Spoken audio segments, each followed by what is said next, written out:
नहीं नहीं होएगा एक और टाइम म्यूजिक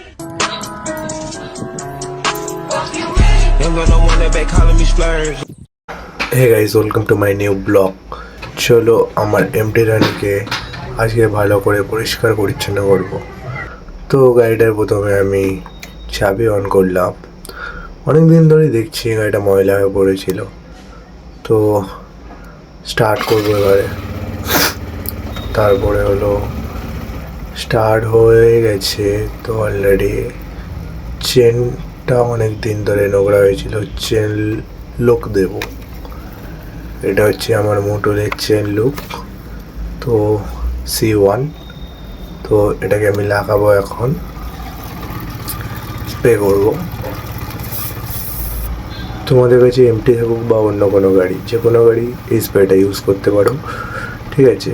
তো এইটা ইউজ করলে চেনটা অনেকটা ভালোভাবে চলাফেরা করবে। তো এখন ব্রাশ করছি ভালো করে যাতে ময়লাগুলো পড়ে যায়। তো তোমরা ট্রাই করে দেখতে পারো, চেনটাই ভালোই পরিষ্কার থাকবে। তো ভালো করে ঘষা মাজা করবে। তো তারপরে এখন স্প্রে কম পড়েছিল, তো আর একটু দিয়ে দিচ্ছি। একটা দাদা আবার এসেছিলো আমার সঙ্গে দেখা করতে, তো দাদার সঙ্গে কথা বললাম। দাদা বললো কেমন আছিস তুই? আমি বললাম ভালো আছি দাদা। আমি জিজ্ঞেস করলাম দাদা তুমি কেমন আছো? দাদা বললো ভালো আছি। ভালো করে ওয়াশ করলে চেনটা অনেক দিন ভালোভাবে চলবে। প্রতি সপ্তাহে একবার করে চেন ক্লিন করা দরকার আছে। তো এবার আমি গাড়িটাকে ভালো করে ওয়াশ করব। তো যার জন্য নিয়ে নিলাম 5টা শ্যাম্পু। তো তারপরে জলে এটাকে ভালো করে গুলিয়ে নিলাম, তারপরে নিলাম কাপড়। চলো ফাইনালি এমটিকে আমি ওয়াশ করব। তো স্টার্ট করা যাক। আমি আমার গাড়িতে প্রতি সপ্তাহে একবার করে ওয়াশ করি, মানে শ্যাম্পু দিয়ে, যাতে আমার গাড়িটাকে সবসময় চকচকে লাগে। তো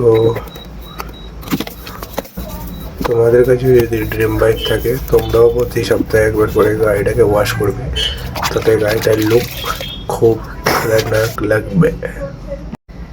আর এটা হলো আমার ড্রিম বাইক, ঠিক আছে। অনেক কষ্ট করে এটাকে আমি পেয়েছি। তো তোমাদের কাছে কি ড্রিম বাইক আছে কমেন্ট করে জানিও। আর তোমরা কতদিন পর পর তোমাদের গাড়িটাকে ওয়াশ করো সেটাও কমেন্ট করে জানিও। আর এটা নিয়ে আমি কাজ করি, তো আমি একটু বেশি একে ধোয়া বোয়া করি, নাহলে গাড়িটা অনেক ধুলো দমে যায়। এবার আসো মেন পয়েন্টে। আমার নাম হলো হিতেশ, আমার বাড়ি হচ্ছে মথুরাপুর। তো আমি হচ্ছে ব্লগ স্টার্ট করলাম আজ দিয়ে। তো এটা আমার ফার্স্ট এমটিকে নিয়ে ভিডিও করা, মানে ওয়াশিং করছি। তো তোমাদের কাছে সাপোর্ট একটু আমি পেতে চাই। তো তোমরা যদি সাপোর্ট করো, এরকমভাবে ভিডিও আমি কন্টিনিউ করে যেতে পারবো। আর আমার এইটুকু আশা আছে তোমরা সাপোর্ট করেই যাবে। চলো এবারে সামন ফোনটা ভালো করে ওয়াশ করি, যাতে সামনে দিয়ে কেউ দেখলে লুকটা ওয়াও লাগে। আপাতত কলকাতাতে আছি আর এখানে কাজ করি, তো গাড়িটাও কলকাতায় নিয়ে এসেছি। তোমার নাম কি, তোমার বাড়ি কোথায়, আর কোথায় দিয়ে ভিডিওটা দেখছো কমেন্টে অবশ্যই জানিও। ভালো লাগলে লাইক করো, সাবস্ক্রাইব করো। আর অনেকেই আমাকে বলছে গাড়িটাকে মডিফিকেশন করার জন্য। তো গাড়িটা কিনেছি যে তুমি নতুন, তো মডিফিকেশনে কী দরকার আছে? এখানেই তো এর লুক ওয়াও লাগে না? আর এমটি তো সবসময় অবভিয়াসলি ওয়াও লাগে। তো এই একটাই মোটিভেশন আমি করব, সেটা হলো আইস বিলিং।